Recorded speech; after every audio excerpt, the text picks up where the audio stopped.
Joan is here. Hello. Sam is here. I'm here. Chris is here. What's up, guys? I've been called a spreader of conspiracy theories. I've been called an anti-Semite. I thought you did a good job on that segment. But thank you, Chris. I appreciate that. Hey, real quick, before we get into that, you know our friend Ron and his son Scrappy? Yes. We've met him at a bunch of events. Yeah. It's Scrappy's 34th birthday today, so I just want to say happy birthday, Scrappy. One of the best guys I know. Love you. Always meet them time and again at our events. Love the name. They're the best. Oh, Scrappy's awesome. Yeah. Ron is great, too. So happy birthday to Scrappy. But no, going back to this segment, I thought that you did a fantastic job. And I talked about this maybe 2 days ago, or might have been yesterday. I don't know. Yeah. All my days are melting together, to be perfectly honest with you. You mentioned it 2 days ago. You went there yesterday, and this story just sort of keeps snowballing. And so what I was desperately trying to do was just explain it. Yep. You know? And so 0756 says, your spewing of conspiracy theories is disgusting. He was murdered by the lover of a trans person.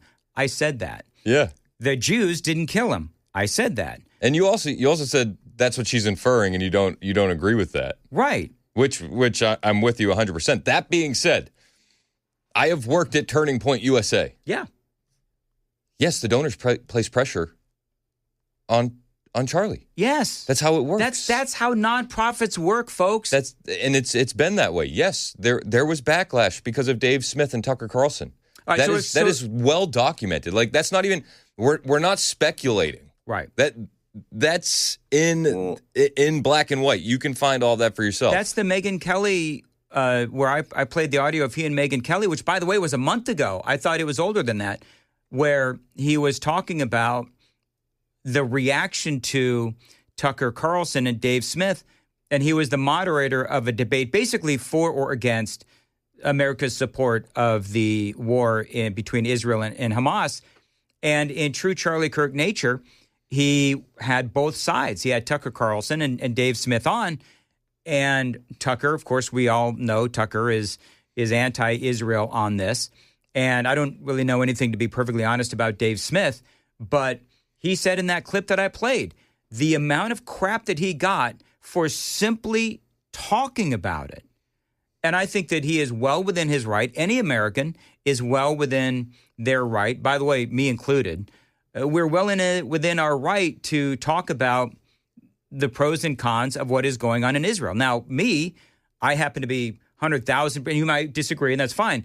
But I'm 100,000% with Israel on this because I believe that the attack a couple of years ago was just so horrendous that Israel needs to do what it needs to do to root out Hamas. That being said, I totally get the other side. I mean, I don't think this is even like a war with Israel versus Hamas topic so much. The fact of the matter is, yes, he would get pressure from donors when he would have people that said things that the donors don't like on stage. Yeah. When he had Candace Owens at an event a few years ago after she had made some Israel comments, they had to, and this is public record. I don't want to tell tales out of school, and I love everybody at Turning Point, but they had to make a landing page about how Charlie was pro-Israel on the website. Well, he had to do in that interview with Megyn Kelly, he had to do 1,000 disclaimers.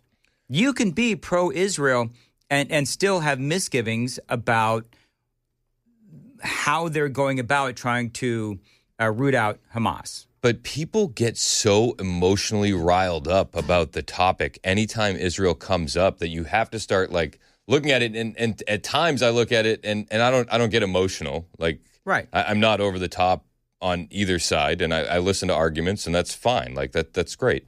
But at times it feels like in the conservative movement, Israel is our Black Lives Matter. Yep. And like, you can't criticize it at all. How dare you? You're one of them, aren't you? And it's like, well, no, I'm not. I'm just asking questions. Yep. And by doing anything like that, it drew the ire of the donors. And you can go back and find all the clips. Right. Like the week after October 7th, Charlie's on the Patrick Bet David podcast, and he said, was there a stand down order? And that's a legitimate question.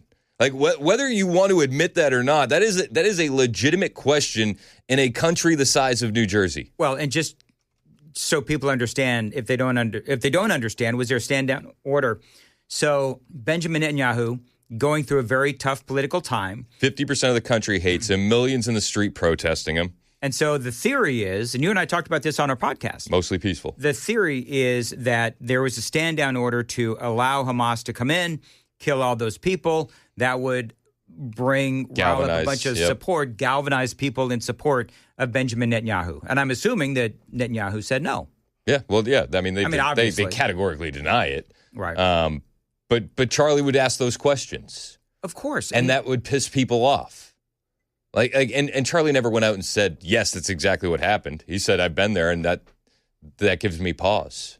Yeah. But Charlie wasn't afraid to talk about these things. Isn't this what we've been saying about Charlie Kirk since he was assassinated and before that, is that his whole thing was the conversation. Free speech and debate. And that's exactly what we should still be fighting for.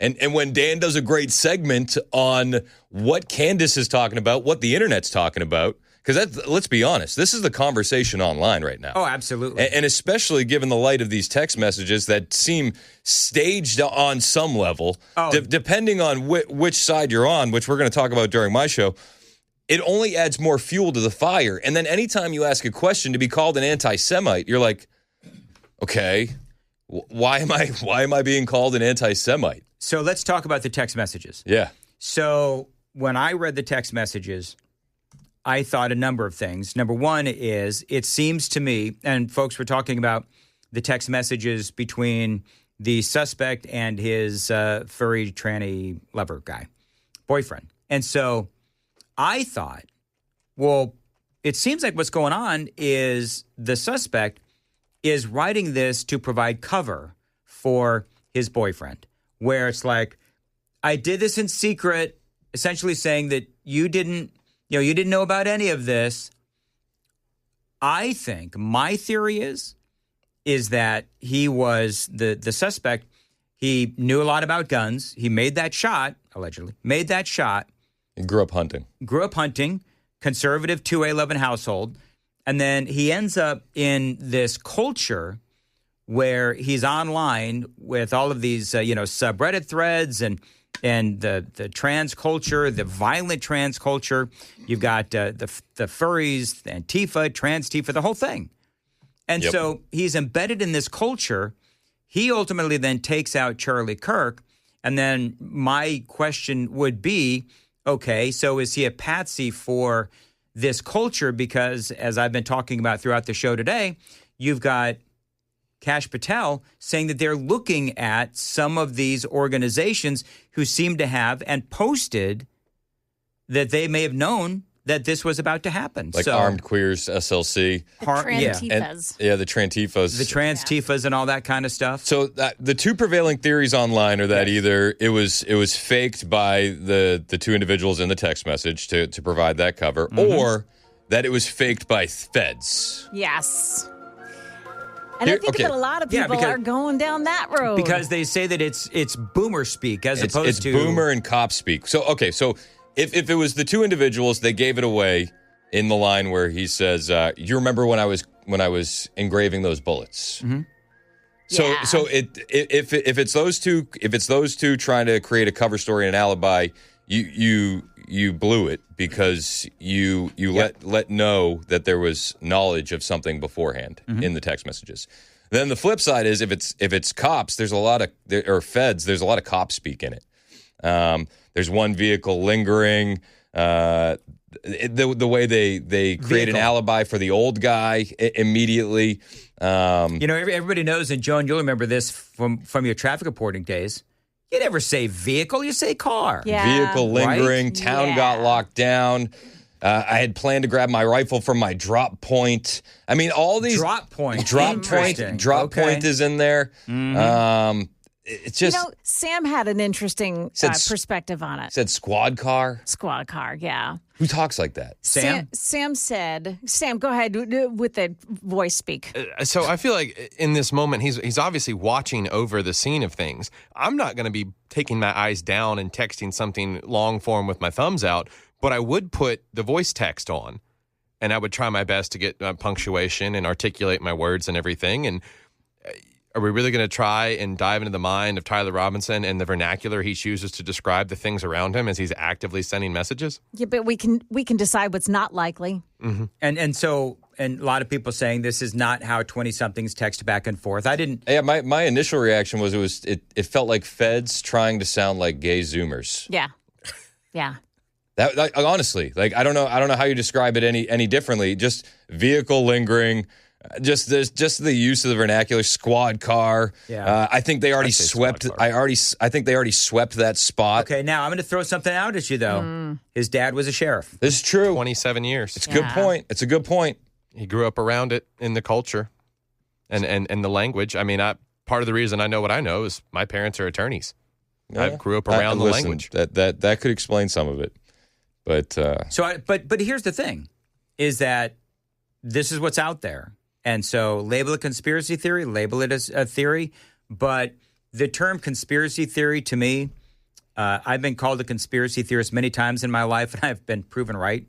So I think one of the heartbreaking things about this is we've reached a point in culture where we're never going to have a consensus on the truth again. No, that's a great point. We will never have a consensus on the truth. Well, I think do we at least accept that this guy was the shooter? I do, yeah. So my opinion is this guy is the shooter, but all of those other layers of, the trans groups, the armed, the tranny armed organizations, Armed Queers SLC. Armed Queers SLC. I did a thing on them earlier, and it's just, you're right. I don't think we'll ever have a consensus on what ultimately happened. There's always going to be people that said Israel is behind it. There's always going to be people that say that to the Israel people, like you have to bring more evidence than just Charlie clips. Right. Like both things can be true, and that's where I stand. Yes, I truly do believe Charlie was getting pressured from some of his biggest donors. He said it himself. Yeah, we don't have to theorize. He said it. So that's true. I also think a deranged person with mental illness who is motivated by leftist ideology took a shot and killed Charlie Kirk. Yep. But I don't think we'll ever have a consensus on it ever again. Nope. Well, I think the government ruined that for us all through COVID, through the JFK files, Epstein. I think the government has ruined our ability to feel like an explanation is the real truth. I could talk about 9/11 Saudis. Yeah. I'm going to go back to that. I did a segment on that last week called A Conspiracy Theorist. I know, but this is where we're at. But you know what? But here's the deal. If people want to call me a conspiracy theorist, that's fine. It's better than calling you an anti-Semite. That's ridiculous. Yeah. I mean, you get that too. But that stuff, when people, you realize you're devaluing the term. Mm-hmm. Oh, Like, do you understand that? Like, well, what have we always said about when you call Trump Hitler? Yeah. Right? Yeah. You are sanitizing what Adolf Hitler did. And that's what we accuse the left of doing. So if I'm an anti-Semite by, just presenting the story the way that I did, seems a little just bizarre to me. But again, there's a reason why I did it at the end of the show. Yeah. You knew I'd be listening. Because I can go to Starbucks and order a Charlie Kirk. Oh, no, you're not allowed to. So can somebody please explain to me what is happening? This is coming up in my news. You want to play the audio again? Spoil it, Joan. Yeah, I will. So apparently people are going into Starbucks and they're ordering a Charlie Kirk. Or they're asking to have the name put on their order. They're asking the name. Didn't Charlie like a certain matcha drink? He liked matcha with a couple mint honeys. Tea with 2 honeys. Which I want to try that. That sounds really good. Anyway, so do you want to hear the audio, or do go ahead. we not have time for that? No, we got time. Go okay, ahead. good. The name is Charlie Kirk. We can't do political names, but it didn't even ask for a name to begin with, so it's going to be $3.75, okay? Oh, but can you write the name on the cup? The sticker won't print. Oh, you can't write on that? I could, but I could write Charlie. Why can't you write the whole name? Because it's political. Political? Yeah. You know what? Forget it. I don't want it. Okay. And out she goes. Yeah. Good for her. Go to Dunkin's. You know, Dunkin' Donuts has great coffee. They do. Hold on. Now, apparently we're being Tyler Robinson's father, Matt Robinson, is not in law enforcement of any kind.